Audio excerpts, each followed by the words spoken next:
What's up, everyone? This is Kree, and welcome to Salamangreat's on the Platinum tier experience. So, set 4 pass, great start there for Eldritch. So, Foxy here is a very important and underrated card in this tier, considering how many Eldritch decks you will run into. The second effect to pop Floodgates and bring itself back can really clutch out games. Considering how strong of a deck Eldritch itself is, it is important. However, they can brick really hard and run out of steam once you out whatever floodgate they have set up. 9 times out of 10 it will be skill drain. Maxi is pretty dead against them, but still you can use it and it doesn't entirely suck. So going first, the goal is pretty simple. Churn out a Baling's Engrave while you have a reincarnated Sunlight Wolf with some Search Disruption with a Gazelle. Jack Jaguar is excellent for recouping your extra deck monsters and bringing that Gazelle back to your hand. The first few games I was relying on a lineup of double Compulse, double Chalice, triple Salamangreat Rage, and one Roar. Pendulum is a scary deck on the ladder since they have access to Supreme King Starving Venom as well as Electromite and Astrograph. Here, though, I decide to Compulse a Savage Dragon on summon since that's one less Omni Negate I have to worry about.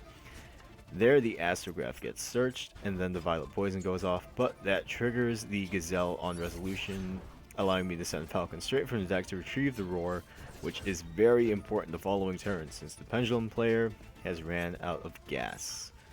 Here, we force out the time Pendulum Graph and negate that, and from here we just bait the Savage or the Vortex.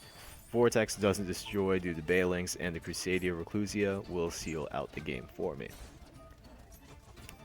So we're just going to go ahead and skip past these standard Salamangreat shenanigans here. This one is more about the power of Maxi and Ash Blossom against power decks, especially like Lyricalisk, which I always struggle against, and you will see a lot of those on the ladder. Here, as you can see, I've just drawn an absurd amount of cards.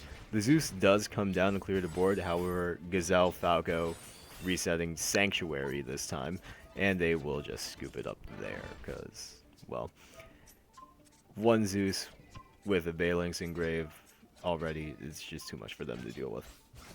So, the final replay here is against Tri-Brigade. So, we start with the standard shenanigans. Thanks to Backup Secretary this time, letting us get that Stalio. Stalio is really crucial, as is Wolfie, which is a tech choice of mine. Like, since we already had a Jack Jaguar we were able to discard, we get that extra draw. Ash on the Fractal here, though in hindsight, maybe it was a Nerval we should have negated, but either way, here's what's happening. The opponent's going to climb up their Link ladder into an access code. However, they won't be able to beat me this turn due to Gazelle and not having enough links in the grave or on the field for access code to clear the way. Foxy and Reclusia make the second Stalio from the extra deck, and they scoop here. So, we did end up getting the Platinum Tier 1 with Salad completely for free. A bit more of an expensive deck to build, but honestly, in my opinion, very worth it considering how consistent and how many different ways you can get into essentially the same end board. Here's the list I used. If you don't have enough material for the impermanences, evacs and chalices and extra rages will do just fine.